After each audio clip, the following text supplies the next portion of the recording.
Shalom, salam berkat dari kami untuk pendengar sekalian.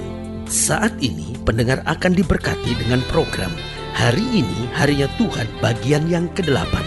Sebuah program rohani tentang doktrin Alkitab yang menolong kita untuk semakin tertanam dalam kebenaran firman dan bertumbuh dalam kemuliaan. Bersama hambanya, Pendeta Gilbert Lumoeno, STH.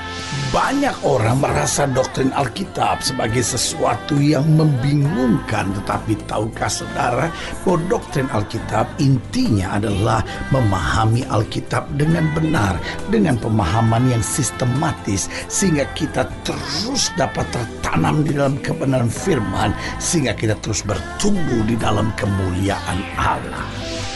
Buka hati saudara sekalian untuk menerima berkat-berkat firman-Nya hari ini. Ada sebuah cerita yang pernah saya dengar antara seorang rekan yang bernama Joko dengan temannya yang bernama Joni. Joko ini punya rumah yang kebetulan orang menyebutnya sebagai rumah hantu. Lalu Joni ini kebetulan seorang pendeta. Lalu kemudian satu kali Joko bilang sama Joni, Jon, waduh rumah saya ini banyak sekali hantunya ini, banyak sekali setannya. Kamu kan pendeta, coba kamu tinggal dulu di rumah saya. Lalu karena teman baik, Joni tinggal di rumahnya Joko. Lalu ketika satu malam, apa yang terjadi bahwa tiba-tiba setan itu menyerang dia. Nah, dia coba menolak, mengusir, sepertinya tidak ada sesuatu terjadi. Lalu dia coba, karena sebagai pendeta kan dia ada simpanan alat-alat gereja seperti ada salib. Dia coba lempar salib. Salib pun ditangkap oleh setan itu. Dan setan itu tetap coba menyerang. Lalu tiba-tiba dia semakin terdesak. Dan di ujung, di pojok, di dekat kamarnya itu ternyata ada kantong kolektor. Waktu dia angkat kantong kolektor, dan saudaraku yang kasih dalam Tuhan, tiba-tiba setannya lari. Ternyata setan itu setan pelit, setan yang takut dengan kantong kolektor. Saudaraku yang kasih dalam Tuhan, saya khawatir di dalam gereja hari-hari ini banyak setan-setan seperti itu. Setan-setan yang membuat orang menjadi begitu pelit, tidak berani berkorban buat Tuhan, tidak berani berbuat apa-apa buat Tuhan, takut korban harta, takut korban tenaga, takut korban segala sesuatu. Kenapa? Karena kita pikir kalau saya berbuat ini jangan-jangan saya rugi. Tetapi saudaraku yang kasih dalam Tuhan, Tuhan korban segala-galanya. Sampai tetes darah yang penghabisan sekalipun, dia tidak pernah merasa rugi. Karena dia begitu mencintai kita. Itu sebabnya ada pepatah yang berkata begini, orang dapat memberi tanpa mencintai, tetapi orang tidak dapat mencintai tanpa memberi. Kalau kita mencintai, kita punya kerinduan untuk selalu memberi. Haleluya. Selamat datang dalam program kita hari ini, Harinya Tuhan, sebuah program rohani yang membawa kita masuk dalam kebenaran akan firman Tuhan, mengingatkan kita untuk menjadikan firman Tuhan sebagai dasar keseharian hidup kita. Karena selama kita jadikan firman Tuhan sebagai dasar keseharian hidup kita, maka langkah-langkah hidup kita adalah langkah-langkah yang penuh kepastian. Haleluya. Dan program ini bicara tentang persembahan yang hidup. Saudaraku yang kasih dalam Tuhan, kalau kita bicara tentang persembahan, kita selalu ingat kolektor. Kita selalu ingat, oh saya mesti beri uang kepada Tuhan. Saudaraku yang kasih dalam Tuhan, persembahan, uang itu hanya bagian dasar atau saya sebut sebagai langkah-langkah awal dari persembahan yang hidup kepada Tuhan. Karena saudaraku yang kasih dalam Tuhan, uang itu hanya mengajar kepada kita di mana harta kita berada, di situ hati kita berada. Tetapi persembahan yang sebenarnya adalah hidup kita sendiri. Karena persembahan dari Kristus bukan cuma memberkati kita, itu justru the lowest level of blessing of God. Kalau Allah memberkati kita, itu cuma bagian dari level terendah dalam berkat Tuhan dalam hidup kita. Karena berkat yang sebenarnya Tuhan mau berikan buat hidup kita bukan sekedar bahwa dia memberikan uang buat kita, tapi dia memberikan segalanya. Bahkan dia memberikan hidupnya bagi kita. Dia curahkan darahnya buat kita. Dia biarkan tubuhnya terpaku di atas kayu salib. Bukan cuma supaya bisa memberkati kita dengan uang, bukan cuma supaya bisa memberkati kita dengan harta, bukan kita hanya bisa memberkati kita dengan pangkat dan kedudukan, tapi lebih daripada itu, untuk memberi damai sejahtera, untuk memberi kekuatan, untuk memberi kedewasaan iman, sampai akhirnya kita diubahkan menjadi sempurna sama seperti Kristus. Haleluya. Nah, hanya persoalannya, maukah kita mempersembahkan hidup kita sebagai persembahan yang hidup bagi kemuliaan namanya. Haleluya. Kalau kita pelajari bersama dalam Roma pasal 12, dalam Roma pasal 12 ayat yang pertama sampai ayat yang ke-8, saya membacakan bagi pendengar sekalian. Dikatakan, karena itu saudara-saudara, demi kemurahan Allah, aku menasihatkan kamu supaya kamu mempersembahkan tubuhmu sebagai persembahan yang hidup, yang kudus dan yang berkenan kepada Allah. Itu adalah ibadahmu yang sejati. Berarti persoalannya bukan hanya sekedar saya memberikan persembahan, tapi saya memberikan hidup saya. Dan kalau saya memberikan hidup saya, maka segala yang ada pada saya bukan hanya saya berikan, tetapi itu adalah milik Tuhan. Haleluya. Ayat yang kedua, janganlah kamu menjadi serupa dengan dunia ini, tapi berubahlah oleh pembaruan budimu, sehingga kamu dapat membedakan manakah kehendak Allah, apa yang baik, yang berkenan kepada Allah, dan yang sempurna. Berdasarkan kasih karunia yang dianugerahkan kepadaku, aku berkata kepada setiap orang di antara kamu, janganlah kamu memikirkan hal-hal yang lebih tinggi daripada yang patut kamu pikirkan, tetapi hendaklah kamu berpikir begitu rupa sehingga kamu menguasai diri menurut ukuran iman yang dikaruniakan Allah kepada kamu masing-masing. Sebab sama seperti pada satu tubuh kita mempunyai banyak anggota, tetapi tidak semua anggota itu mempunyai tugas yang sama. Demikian juga kita, walaupun banyak, adalah satu tubuh di dalam Kristus, tetapi kita masing-masing adalah anggota yang seorang terhadap yang lain. Demikianlah kita mempunyai karunia yang berlain-lainan menurut kasih karunia yang dianugerahkan kepada kita. Jika karunia itu adalah untuk bernubuat, baiklah kita melakukannya sesuai dengan iman kita. Jika karunia untuk melayani, baiklah kita melayani. Jika karunia untuk mengajar, baiklah kita mengajar. Jika karunia untuk menasihati, baiklah kita menasihati. Siapa yang membagi-bagikan sesuatu, hendaklah ia melakukannya dengan hati yang ikhlas. Siapa yang memberi pimpinan, hendaklah ia melakukannya dengan rajin.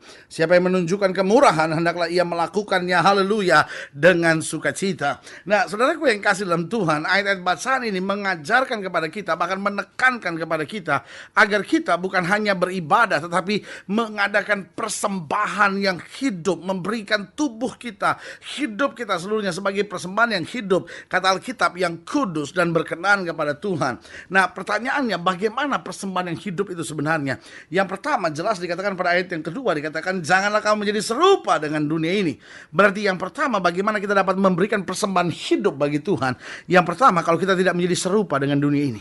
Karena Alkitab sedang ajarkan buat kita bahwa memang kita ada di dunia, tapi kita jangan hidup sebagai orang duniawi.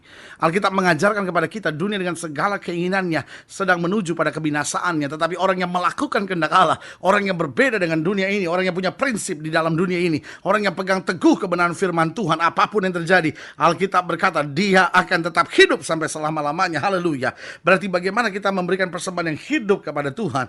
Yaitu jika kita tidak menjadi serupa dengan dunia ini. Alkitab berkata dunia ini sedang menuju menjadi angkatan yang bengkok dan sesat hatinya. Apa artinya bengkok? Oh, manusia hari-hari ini coba menghalalkan segala perkara. Apa artinya sesat? Oh, dunia sedang larut dalam kesenangannya, gak peduli sedang tujuannya apa. Pokoknya apa yang saya nikmati hari ini menyenangkan buat saya. Gak peduli dengan orang lain mau bagaimana. Pokoknya yang penting saya happy, yang penting saya senang, apa yang saya mau dapat terjadi. Nah, ini yang saudara gue yang kasih dalam Tuhan. Dunia seperti ini yang sedang kita jalani, kita nggak bisa serupa dengan dunia ini. Kita harus punya prinsip, kita harus berani berkata tidak, kita harus berani berjalan seturut firman Tuhan. Apapun yang kita ngerti ini firman Tuhan, itu kita praktekkan dalam hidup kita. Nyatakan kasih dalam kehidupan kita, tunjukkan kemuliaan Kristus lewat hidup kita, maka kesanlah berkat-berkat Tuhan diperintahkan. Haleluya. Yang kedua, coba lihat ayat yang ketiga, bagaimana kita mengadakan persembahan yang hidup. Ayat yang ketiga dikatakan, berdasarkan kasih karunia yang dianugerahkan kepadaku, aku berkata kepada setiap orang di antara kamu, janganlah kamu memikirkan hal-hal yang lebih tinggi daripada yang patut kamu pikirkan. Berarti yang kedua, bagaimana kita memberikan persembahan yang hidup kepada Tuhan, yaitu jika kita tidak memikirkan yang lebih tinggi. Dunia ini penuh dengan penghayal-penghayal yang sedang menghalalkan segala cara. Kenapa saya sebut penghayal-penghayal yang sedang menghalalkan segala cara? Kenapa orang korupsi? Karena terlalu banyak berhayal. Dia pikir bagaimana bisa jadi kaya, bagaimana bisa mendapatkan segala sesuatu yang saya pinginkan, lalu tanpa usaha yang besar. Akhirnya apa yang terjadi? Dia mulai korupsi. Kenapa orang sekarang ngambil jalan pintas, jadi istri piaraan? Akhirnya udah deh, masa bodoh sama siapa, yang penting dia orang kaya. Mau dia jauh lebih tua, mau dia tidak seiman, Tuhan, mau dia udah punya istri, mau dia udah punya suami, masa bodoh. Yang penting saya bisa punya uang, supaya saya bisa mendapatkan apa yang saya harapkan. Lihat saudaraku yang kasih dalam Tuhan, dunia ini telah menjadi dunia yang materialistik. Segala sesuatu diukur berdasarkan uang. Uang telah menjadi Tuhan. Uang telah memaksa manusia untuk berbuat apa saja. Yang penting uang, yang penting uang, yang penting uang, yang penting uang. Uang telah menjadi Tuhan zaman baru ini. Tapi saudaraku yang kasih dalam Tuhan, kalau kita belajar mencukupkan diri dengan apa yang ada, kita harus mulai berani berkata tidak pada apa yang menjadi keinginan-keinginan kita. Saudaraku yang kasih dalam Tuhan, kita mulai bersyukur dengan apa yang ada. Itu kita mengadakan persembahan yang hidup buat Tuhan. Jadi yang pertama, apa artinya memberikan persembahan hidup buat Tuhan? Yang pertama, jangan menjadi serupa dengan dunia ini. Yang kedua, jangan memikirkan yang lebih tinggi. Jangan hidup dengan hayal, jangan hidup dengan mimpi, tapi hidup dengan kepastian. Ini loh, Tuhan berkati saya dengan ini. Saya bersyukur, saya jalani dengan ucapan syukur. Saya mau jadi berkat buat banyak orang, sehingga lewat hidup saya nama Tuhan dipermuliakan. Haleluya. Dan yang ketiga, apa artinya memberikan persembahan hidup buat Tuhan? Yang ketiga, jangan lalai menjalankan karunia yang ada. Alkitab berkata, kalau karuniamu bernubuatlah. Kalau karuniamu mengajar, mengajarlah, melayanilah. Bahkan ditutup di ayatnya yang ke-8 dikatakan, jika karunia untuk menasihati, baiklah ia menasihati. Siapa yang membagi-bagikan sesuatu, hendaklah ia melakukannya dengan hati yang ikhlas.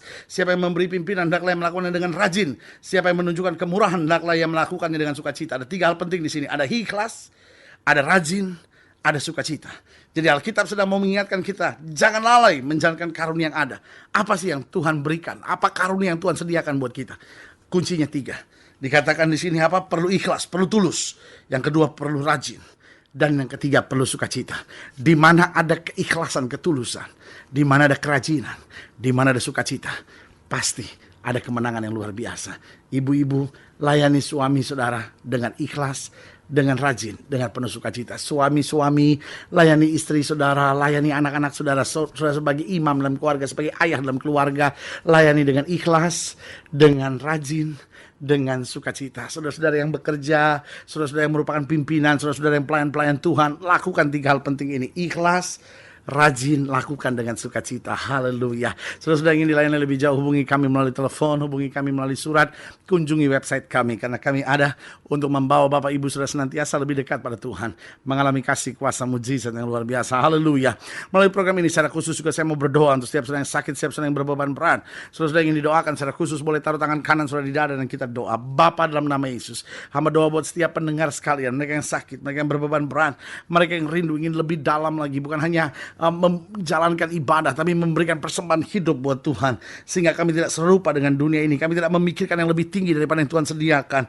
Lalu kami tidak mau lalai mengerjakan karunia yang Tuhan sediakan buat kami, tapi biarlah kami sukacita, kami rajin, kami ikhlas bagi kemuliaan nama Tuhan. Di dalam nama Yesus kami berdoa. Haleluya. Amin. Saudara yang kasih dalam Tuhan, kita sudah berdoa. Ingat, Allah tidak pernah lalai menepati janjinya. Inilah saatnya buat kita untuk bangkit bersemangat, bersukacita dalam menghadapi segala perkara, karena kita tahu di dalam Kristus kita lebih daripada orang-orang yang menang. Doa saya menyertai saudara sampai berjumpa pada program berikut, dan jangan lupa jadikan hari ini harinya Tuhan. Haleluya.